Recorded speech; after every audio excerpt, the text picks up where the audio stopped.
تمہارا رب بھی پوری انسانیت کے لیے ہے، تمہارا قرآن بھی پوری انسانیت کے لیے ہے، تمہارا رسول بھی پوری انسانیت کے لیے ہے، تمہارا کعبہ بھی پوری انسانیت کے لیے ہے، تم بھی پوری انسانیت کے لیے ہو۔ رسول اللہ فرما رہے ہیں تعلموا القرآن، سارے مرد و عورت قرآن سیکھیں، وعلموہ الناس، اور پوری انسانیت کو سکھلائیں۔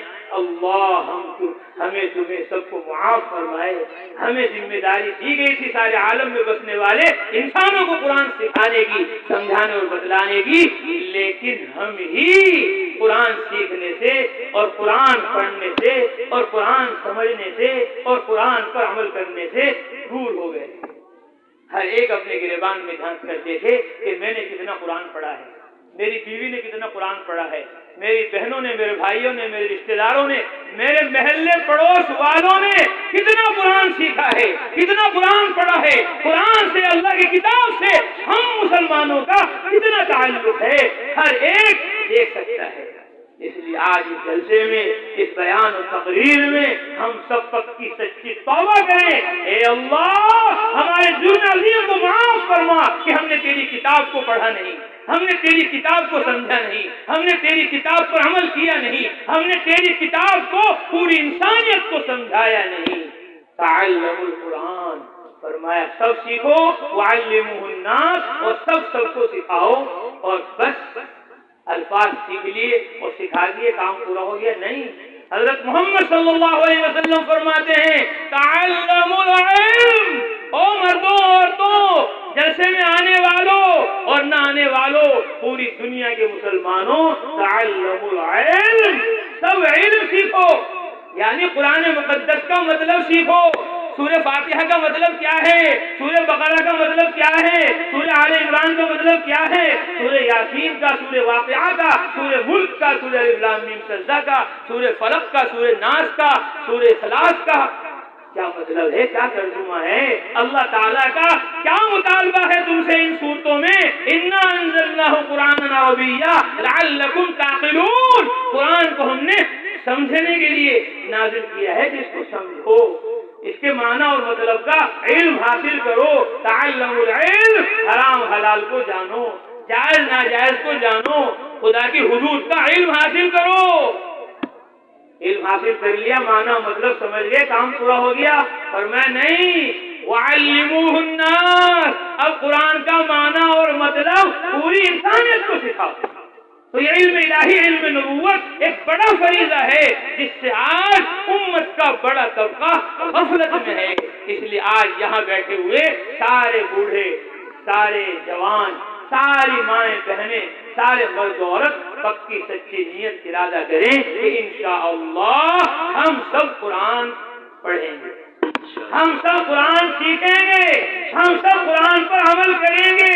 رسول اللہ صلی اللہ علیہ وسلم فرما رہے اقرأوا القرآن، ارے مردوں عورتوں قرآن پڑھو، فإنہ یأتی یوم القیامہ شفیعا لأصحابہ، یہ قیامت میں اپنے پڑھنے والوں کے لیے سفارشی بن کر آئے گا۔ اے اللہ اس نے مجھے پڑھا تھا، اس کو بخش دیجیے۔ اور فرمایا ان ھذا القرآن نزل بحزن، یہ قرآن درد و غم، فکر و بے چینی پیدا کرنے کے لیے نازل ہوا ہے۔ اس قرآن کو صرف پڑھنا اور سمجھنا نہیں، بلکہ پڑھ کر سمجھ کر رونا ہے۔ فرمایا جب تم اس کو پڑھو فَابْكُوا، تو رویا کرو، فَإِن لَّمْ تَبْكُوا فَتَبَاكَوْا، اگر رونا نہ آئے تو رونے کی شکل بنا لیا کرو۔ امام الانبیاء حضرت محمد مصطفیٰ صلی اللہ علیہ وسلم سورہ مزمل کی آیت پڑھ رہے ان لدینا انکالا وجحیما وطعاما ذا غصة وعذابا علیما، اللہ فرماتے ہیں ہمارے پاس مجرموں کو باندھنے کے لیے بیڑیاں ہیں اور جلانے کے لیے ان کو جہنم ہے، عذاب ہے۔ رسول اللہ صلی اللہ علیہ وسلم نے یہ پڑھا فَسَقِطَ، اور آپ صلی اللہ علیہ وسلم بے ہوش ہو گئے۔ جہنم کا اتنا ڈر، اتنا خوف، اللہ کے عذاب کا اتنا خوف، قرآن مقدس کی تلاوت کا اور اس کے پڑھنے کا اتنا اثر۔ کل ہی پرسوں ہم اپنے مدرسے میں پڑھا رہے تھے قرآن مقدس کی یہ سورت مبارکہ، اللہ فرماتے ہیں وَالطُّورِ وَكِتَابٍ مَّسْطُورٍ فِي رَقٍّ مَّنشُورٍ وَالْبَيْتِ الْمَعْمُورِ والسقف المرفوع والبحر المسجور ان عذاب ربك لواقع. میں نے پڑھ لیا، آپ نے سن لیا، نہ آپ پر کوئی اثر ہے نہ مجھ پر کوئی اثر ہے، کیونکہ ہماری تمام تر توجہ دنیا پر ہے، تمام تر توجہ مال پر ہے، تمام تر توجہ اسباب پر ہے، چیزوں پر ہے. ان کی تمام تر توجہ اللہ کی کتاب پر تھی.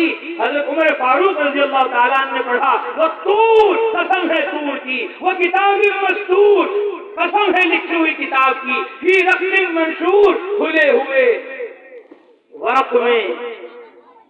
اللہ قسم کھا کر فرما رہے فی رقم منشور والبیت المعمور، قسم ہے بیت معمور کی، والسقف المرفوع، اور قسم ہے بلند چھت کی، والبحر المسجور، اور قسم ہے بہکائے ہوئے سمندر کی کہ یہ سمندر دوزخ بن جائے گا، جہنم بن جائے گا. علی رضی اللہ تعالیٰ سے کسی نے پوچھا جہنم کہاں ہے؟ فرمایا سمندر ہے، سمندر ہے. وَإِذَا الْبِحَارُ سُجِّرَتْ، سمندر کو دہکا دیا جائے گا. پھر اللہ فرماتے ہیں قسمیں کھا کر جواب قسم ان عذاب ربک لواقع، یقیناً تیرے رب کا عذاب واقع ہو کر رہے گا نافرمانوں پر، جو اللہ کو نہیں مانیں گے، رسول اللہ کو نہیں مانیں گے، قرآن کو نہیں مانیں گے، حدیث کو نہیں مانیں گے، جنت جہنم آخرت کا یقین نہیں کریں گے. ان عذاب ربک لواقع، تیرے رب کا عذاب واقع ہو کر رہے گا. عمر فاروق رضی اللہ تعالیٰ لرز گئے، تھرا گئے اور گر گئے. اٹھا کر ان کو لایا گیا. 20 دن تک لوگ ان کے گھر آتے رہے، جاتے رہے ان کی عیادت کرنے کے لیے. کیا تھا کہ خدا کا ڈر تھا، خدا کا خوف تھا. عمر فاروق رضی اللہ تعالیٰ عنہ جو 25 دفعہ 24 دفعہ فرش پر ایک بات کہیں، عرش پر خدا قرآن بنا کے اس کو نازل کر دے. لو کان بعدی نبی لکان عمر، میرے بعد اگر کوئی نبی ہوتا تو عمر ہوتا. وہ ذات جس کے بارے میں رسول اللہ فرما رہے اے عمر تیرا کیا ہوگا جب تو قبر میں ہوگا، منکر نکیر تیرے پاس آئیں گے. حضرت منکر نکیر کون ہے؟ فرمایا فرشتے ہیں اللہ تعالیٰ کی طرف سے، آزمائی تھی. وہ آئیں گے، اتنے لمبے لمبے ان کے بال ہوں گے، پاؤں تک لٹکے ہوئے ہوں گے، اور آواز ان کی اصواتہما کالرعد، جیسے تیز گرج ہوتی ہے، اور ان کی آنکھیں ایسی جیسے بجلی چمکتی ہوئی. اور وہ آئیں گے اتنا بڑا ہتھوڑا لیے ہوئے کہ ساری دنیا مل کر اسے اٹھائے تو اٹھایا نہ جائے. وہ آ کر تجھ سے پوچھیں گے من ربک ما دینک من نبیک اذا تلویت. عمر اگر تو ہچکچا گیا اور جواب ان کا نہ دے سکا، ضرباک بہا ضربۃ، اس زور سے تیرے ماریں گے تصیر بہ رمادن، کہ تیری راکھ بنا دیں گے.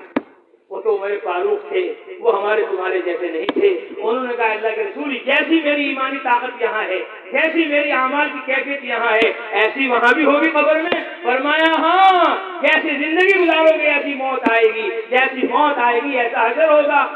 فرمانے لگے اذن اکفیکہما، اے اللہ کے رسول پھر تو میں ان دونوں سے نمٹ لوں گا. رسول اللہ نے فرمایا والذی بعثنی بالحق، عمر اس ذات کی قسم جس نے مجھے حق دے کر بھیجا. اتانی جبرائیل آنفاً، ابھی جبرائیل آئے اور انہوں نے مجھے آ کر بتایا کہ منکر نکیر تیرے پاس آئیں گے اور وہ تجھ سے پوچھیں گے من ربک، تو کہے گا ربی اللہ، میرا رب اللہ ہے. من ربکما، منکر تو بتا تیرا رب کون ہے، نکیر تو بتا تیرا رب کون ہے، میرا رب تو اللہ ہے. وہ کہیں گے من نبی کا، تیرا نبی کون ہے؟ تو کہے گا نبی محمد. من نبی کما، تم بتاؤ تمہارا دونوں کا نبی کون ہے. وہ کہیں گے ماں دین کا، تیرا دین کیا ہے؟ تو کہے گا دین اسلام. ماں دین کما، منکر تو بتا، نکیر تو بتا تیرا دین کیا ہے. فرشتے ایک دوسرے کو دیکھنے لگیں گے، منکر نکیر کو دیکھے گا اور نکیر منکر کو دیکھے گا اور کہے گا لا ندری نحن ارسلنا الیک ام ارسلت الینا. آج پتہ نہیں چل رہا اللہ نے سوال کرنے کے لیے ہمیں بھیجا ہے یا عمر تمہیں بھیج دیا ہے آج سوال کرنے کے لیے. ایسا قوی ایمان، ایسا قوی یقین، اس کے باوجود ان عذاب ربک لواقع سننا تھا اور ڈر کے مارے تھرا کر گر گئے. جہنم کا خوف اس کو کہتے ہیں علم الہی، علم نبوت، قرآن اور حدیث کا اثر۔ اول تو ہم قرآن پڑھتے نہیں، پڑھتے ہیں تو سمجھتے نہیں، سمجھتے ہیں تو اس کا اثر قبول کرتے نہیں، اس لیے ہماری زندگیاں برباد ہو رہی ہیں۔ رسول اللہ فرما رہے ہیں جب تم قرآن پڑھو تو رویا کرو، فَإِن لَّمْ تَبْكُوا، اگر رونا نہ آئے تو رونے کی شکل بنا لیا کرو۔ اسی صورت کی جب ہم اس رکوع کی آخری آیت پر پہنچے، وہاں اللہ فرما رہے فَمَنَّ اللَّهُ عَلَيْنَا وَوَقَانَا عَذَابَ السَّمُومِ، اللہ نے ہم پر احسان کر دیا، ہمیں ایمان و قرآن دے دیا اور ہمیں جہنم سے بچا کر جنت میں داخل کر دیا۔ حضرت عائشہ رضی اللہ تعالی عنہ اس آیت کو پڑھ رہی ہیں نماز میں اور رو رہی ہیں، آنسو بہا رہی ہیں، فمن اللہ علینا ووقانا عذاب السموم، فمن اللہ علینا ووقانا عذاب السموم، یعنی وہ جنت کا، جہنم کا اور ثواب کا، عذاب کا، قرآن کی آیات کا اثر لیتے تھے، ہم اور تم آج اس کا اثر نہیں لے رہے، اس لیے ہماری زندگیاں برباد ہو رہی ہیں۔ اس لیے اللہ فرما رہے ہیں اپنے نبی کی بیویوں کو وَاذْكُرْنَ مَا يُتْلَىٰ فِي بُيُوتِكُنَّ، محمد صلی اللہ علیہ وسلم کی بیویوں یاد کرو اس قرآن حدیث کو جو تمہارے گھر میں پڑھا سنا جاتا ہے۔ علماء نے لکھا حضرت محمد صلی اللہ علیہ وسلم کے گھر میں رہ کر آپ صلی اللہ علیہ وسلم کی بیوی ہماری تمہاری ایمان والوں کی ماں حفصہ رضی اللہ تعالیٰ عنہ نے پورا قرآن حفظ کیا، حضرت ام سلمہ رضی اللہ تعالیٰ عنہ نے پورا قرآن حفظ کیا، حضرت عائشہ رضی اللہ تعالیٰ عنہ نے پورا قرآن حفظ کیا۔ صرف قرآن حفظ نہیں کیا، 2210 حدیثیں حضرت عائشہ رضی اللہ تعالیٰ عنہ نے حفظ کی، 378 حدیثیں حضرت ام سلمہ رضی اللہ تعالیٰ عنہ نے حفظ کی اور 72 حدیثیں حضرت میمونہ رضی اللہ تعالیٰ عنہ نے حفظ کی۔ تو وہ آیات بھی حفظ کر رہی تھی عورتیں اور روایات بھی حفظ کر رہی تھی۔ تو آج بھی ہماری ماؤں کو، بہنوں کو، عورتوں کو چاہیے کہ وہ حافظہ بنے، وہ عالمہ بنے، وہ محدثہ بنے، فقیہہ بنے، اور ہمارے سارے بوڑھے جوان یہ بھی علم الہی، علم نبوت کی طرف متوجہ ہو جائیں، یہ نہ سمجھے کہ چھوٹے چھوٹے بچوں کے لیے ہے۔ اللہ اکبر، اللہ کہتا ہے قرآن میں وَلَقَدْ يَسَّرْنَا الْقُرْآنَ لِلذِّكْرِ فَهَلْ مِن مُدَّكِرٍ، ہم نے قرآن کو آسان کر دیا ہے یاد کرنے والوں کے لیے۔ فَهَلْ مِن مُدَّكِرٍ، ہے کوئی بوڑھا بوڑھی، ہے کوئی مرد، ہے کوئی عورت، ہے کوئی زمیندار کاشتکار جو اس کو یاد کرنا چاہے؟ یسرنا، ہم نے آسان کر دیا۔ قرآن تو اللہ کا انعام ہے ہی، اس کا یاد کرنا اور پڑھنا یہ ڈبل انعام ہے۔ حضرت عبداللہ ابن عباس رسول اللہ کے بھائی، چچا کے لڑکے، سب سے بڑے مفسر، فرمانے لگے کہ اللہ نے انعام فرمایا، احسان فرمایا، قرآن آسان کر دیا۔ اگر اللہ قرآن آسان نہ کرتے، مشکل کر دیتے، ساری دنیا کے انسان، ساری دنیا کے جنات، پوری دنیا کے علماء عرب قرآن کا ایک زبر، ایک زیر، ایک پیش نہ پڑھ سکتے۔ زیر پڑھنے کی بھی پوری دنیا میں طاقت نہ ہوتی، زبر پڑھنے کی بھی طاقت نہ ہوتی، پیش پڑھنے کی بھی طاقت نہ ہوتی، 2 زبر 2 زیر 2 پیش، تنوین تو دور کی بات ہے۔ لیکن اللہ نے یسرنا آسان کر دیا۔ اب چھوٹا سا بچہ 5 مہینے میں، 8 مہینے میں، 10 مہینے میں، 12 مہینے میں قرآن حفظ کر لیتا ہے۔ ہمارے یہاں گنگوہ میں، ہمارے مدرسے میں ایک طالب علم نے 12 مہینے میں قرآن حفظ کر دیا، ایک طالب علم نے 14 مہینے میں قرآن حفظ کر دیا، ایک طالب علم نے 18 مہینے میں حفظ کر دیا۔ وَلَقَدْ يَسَّرْنَا، کہ ہم نے آسان کر دیا، کوئی ہے اس کو یاد کرنے والا تو قرآن مقدس کو یاد کرو، قرآن مقدس کو پڑھو۔ ماں بھی، باپ بھی جب عالم ہوں گے، عامل ہوں گے، قرآن کے پڑھنے سیکھنے والے ہوں گے تو اب ان کی اولادیں بھی سیکھیں گی۔ رسول اللہ صلی اللہ علیہ وسلم نے فرمایا من علم ابنہ القرآن نظرا، کہ جس نے اپنے بیٹے کو، اپنی بیٹی کو، اپنے بچی کو ناظرہ قرآن پڑھا دیا، غفر له ما تقدم من ذنبه وما تأخر، اللہ اس کے اگلے پچھلے سارے گناہوں کو معاف کر دے۔ اس لیے اپنے بچوں کو ناظرہ قرآن پڑھاؤ، اپنی بچیوں کو ناظرہ قرآن پڑھاؤ، اپنے بیٹے کو ناظرہ قرآن پڑھا دیا، ورنہ اگلے پچھلے سارے گناہ معاف ہو گئے۔ اور ومن علمہ ایاہ ظاہرا، اور جس نے اپنی بچے کو حافظ بنا دیا، حافظہ بنا دیا، اللہ اکبر. رسول اللہ صلی اللہ علیہ وسلم فرماتے ہیں بعثہ اللہ یوم القیامہ، اللہ اس باپ کو ماں کو علی صورت القمر لیلۃ البدر 14ویں رات کے چاند کی طرح میدان حشر میں اٹھائیں گے. اور یقال لابنہ، اور اس کے بچے بچی سے کہیں گے اقرا پڑھ، کلما قرأ آیۃ، جب بھی وہ ایک آیت پڑھے گا رفع اللہ عز وجل الاب بها درجہ، اللہ اس کے باپ کا ایک درجہ بلند کر دیں گے، حتی ینتہی الی آخر ما معه من القرآن، یہاں تک کہ وہ آخری قرآن تک پہنچے. تو اس لیے ہم خود بھی پڑھیں اور اپنے بچوں کو بھی پڑھائیں، اپنی بچیوں کو بھی پڑھائیں، خود بھی سمجھیں اور اس کے اوپر عمل کریں. اللہ کہتا ہے ھذا کتاب انزلناہ مبارکن، یہ بابرکت کتاب ہے، ہم نے نازل کی ہے، فاتبعوہ، اس کا اتباع کرو، مردوں عورتوں اس پر عمل کرو. ابھی مولانا نے مجھے بتایا کہ آپ کا موضوع تقریر کا یہ ہے کہ علم کی اہمیت دلوں میں لوگوں کے بٹھا دی جائے، تعلیم کی اہمیت بٹھا دی جائے، اور بچوں کی تربیت ماں سے ہوگی، بچوں کی تربیت باپ سے ہوگی. جب باپ سنت کے مطابق اس کا چہرہ ہوگا، سنت کے مطابق اس کا لباس ہوگا، سنت کے مطابق اس کے سر پر عمامہ ہوگا، سنت کے مطابق وہ اپنے گھر کے اندر رہن سہن کر رہا ہوگا، سنت کے مطابق وہ مسجد میں جا رہا ہوگا، سنت کے مطابق وہ ایمان و قرآن کو عالم میں پہنچا رہا ہوگا، تو غیر محسوس طریقے سے اس کا اثر اس کے بیٹے پر پڑے گا. جیسے ابراہیم کا اثر اسماعیل پر پڑا، جیسے علی کا اثر حسن و حسین پر پڑا، اسی طرح ہماری بیٹیاں، ہماری لڑکیاں یہ جب متاثر ہوں گی جب ہماری مائیں اور ہماری عورتیں وہ باپردہ ہوں گی. ہمارے پاس لوگ آتے ہیں، مسئلہ معلوم کرتے ہیں کہ جی فلاں کا انتقال ہو گیا، اس کی بیوی عزت میں ہے، اجی کس چیز سے پردہ ہے، کس چیز سے پردہ ہے. میں نے کہا یہ بات اب 90 سال کی 80 سال کی عمر میں پوچھنے آئے.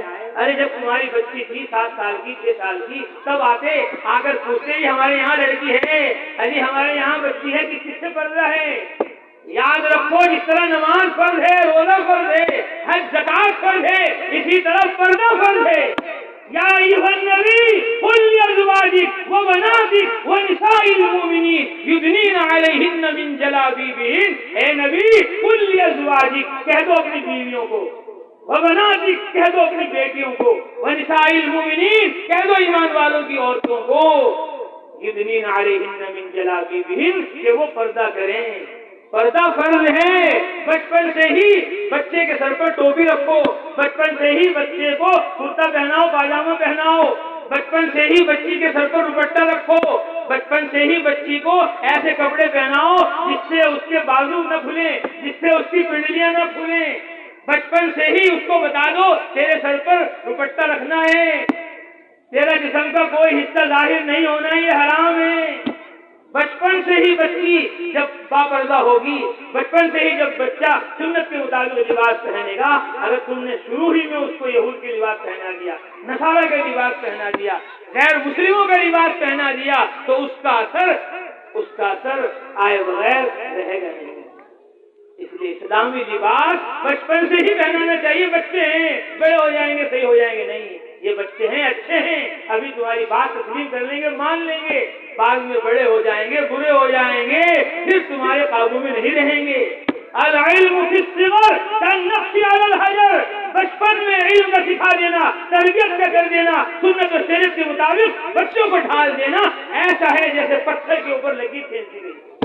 اور بڑے ہو کر العلم فی الکبر کالنقش علی الماء، بڑے ہو کر تربیت اور علم ایسا ہے جیسے پانی کے اوپر لکیر کھینچی ہو، ابھی لکیر کھینچی اور فوراً مٹ گئی. اس لیے ہم سب نیت کریں، ارادے کریں کہ انشاءاللہ ہم سب دیندار بنیں گے، اپنی اولادوں کو دیندار بنائیں گے، قرآن کا حدیث کا علم حاصل کریں گے. حضرت محمد مصطفیٰ صلی اللہ علیہ وسلم نے فرما دیا من سلک طریقا یلتمس فیہ علما سہل اللہ لہ بہ طریقا الی الجنہ، کہ جو علم حاصل کرنے کے لیے کوئی راہ اختیار کرے گا اللہ تبارک و تعالی جنت کا راستہ اس کے لیے آسان کر دیں گے. اس لیے علم الہی، علم نبوت یہ اہم فریضہ ہے. اس فریضے کو ہمیں پوری امت میں پوری انسانیت میں زندہ کرنا ہے، اس کی شروعات ہمیں سب کو اپنی ذات سے کرنا ہے۔ کریں گے سب انشاءاللہ؟ ارے کون کون کریں گے؟ سب کریں گے انشاءاللہ؟ سب قرآن پڑھیں گے، سب قرآن پڑھائیں گے، سب قرآن سیکھیں گے، سب قرآن سکھائیں گے، سب قرآن کی دعوت کو تبلیغ کو لے کر پوری دنیا میں جائیں گے۔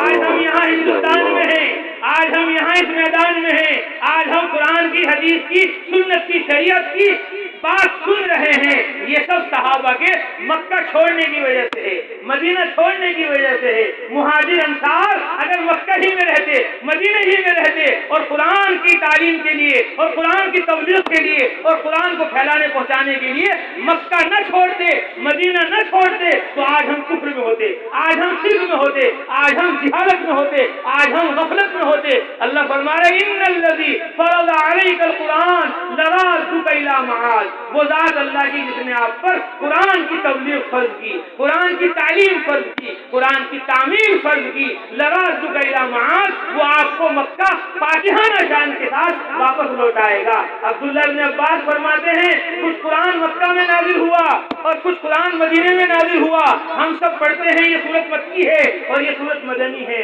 فرماتے ہیں کچھ آیتیں، کچھ صورتیں مکہ میں آئی، کچھ مدینے میں آئی، لیکن یہ والی آیت نہ مکے میں آئی نہ مدینے میں آئی، نہ یہ مکی ہے نہ یہ مدنی ہے، بلکہ یہ مکہ اور مدینہ کے بیچ جہفہ ایک جگہ ہے، وہاں پر قرآن کی یہ آیت نازل ہوئی۔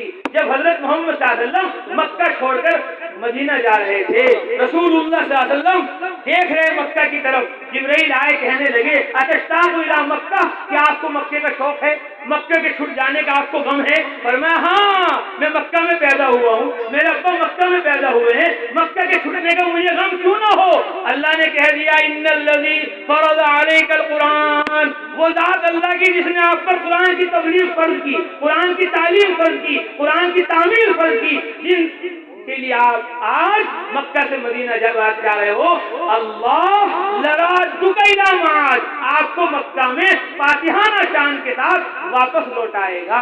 رسول اللہ صلی اللہ علیہ وسلم گئے اور 8 سال کے بعد مکہ میں داخل ہو گئے، بیت اللہ میں داخل ہو گئے، جاء الحق وزهق الباطل کہہ رہے، حق آ گیا، باطل مٹ گیا، ان الباطل کان زہوقا، باطل ہے ہی مٹنے کے لیے۔ قرآن نے کہہ دیا اذا جاء نصر اللہ والفتح، جب اللہ کی مدد آ جائے، والفتح اور مکہ فتح ہو جائے، ورأیت الناس، اور آپ لوگوں کو دیکھ لو، یدخلون فی دین اللہ افواجا، اللہ کے دین میں فوج در فوج داخل ہو رہے ہیں، فسبح بحمد ربک، آپ اپنے رب کی حمد کے ساتھ اس کی پاکی بیان کیجئے، آپ کی تبلیغ، آپ کی تعلیم، آپ کا تزکیہ پورا ہو گیا، اب آپ کو ہمارے پاس آنا ہے۔ رسول اللہ کہہ رہے مکہ میں داخل ہو رہے، صدق اللہ وعدہ نصر عبدہ وہزم الاحزاب وحدہ، اللہ نے اپنا وعدہ سچ کر دکھایا، اللہ نے ساری باطل جماعتوں کو تنہ تنہا شکست دے دی، نصر عبدہ، اپنے بندے محمد صلی اللہ علیہ وسلم کی مدد کر دی، صدق اللہ وعدہ، اللہ نے اپنا وعدہ سچ کر دکھایا، لرادک الی معاد، اللہ آپ کو مکہ میں فاتحانہ شان کے ساتھ لوٹائے گا۔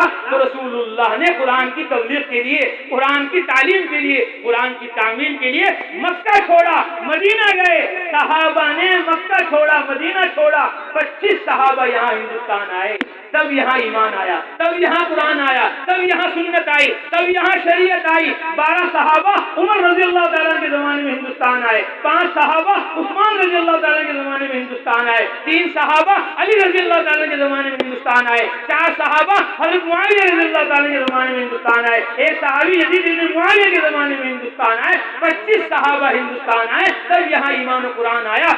12 صحابہ عمر رضی اللہ تعالیٰ کے زمانے میں ہندوستان آئے، ان میں 3 سگے بھائی تھے، عثمان ابن ابو العاص ثقفی، مغیرہ ابن ابو العاص ثقفی، حکم ابن ابو العاص ثقفی، تینوں ایک ماں باپ کی اولاد، ثقیف کے طائف کے، ہمیشہ کے لیے مکہ چھوڑا، طائف چھوڑا، تب یہاں ایمان و قرآن آیا، تب یہاں سنت و شریعت آئے، وہ مکہ چھوڑے، وہ مدینہ چھوڑے، وہ رسول اللہ صلی اللہ علیہ وسلم اللہ کا گھر کعبہ چھوڑ کر مدینہ جائے، وہ صحابہ مدینہ چھوڑ کر محمد صلی اللہ علیہ وسلم کی صحبت چھوڑ کر جا رہے ہیں اردن میں، جا رہے ہیں یمن میں، جا رہے ہیں ملکوں کے اندر، ارے وہ مکہ چھوڑ رہے، مدینہ چھوڑ رہے، میں اور تم شاہجہاں پور، موانا اور میرٹھ نہیں چھوڑ سکتے۔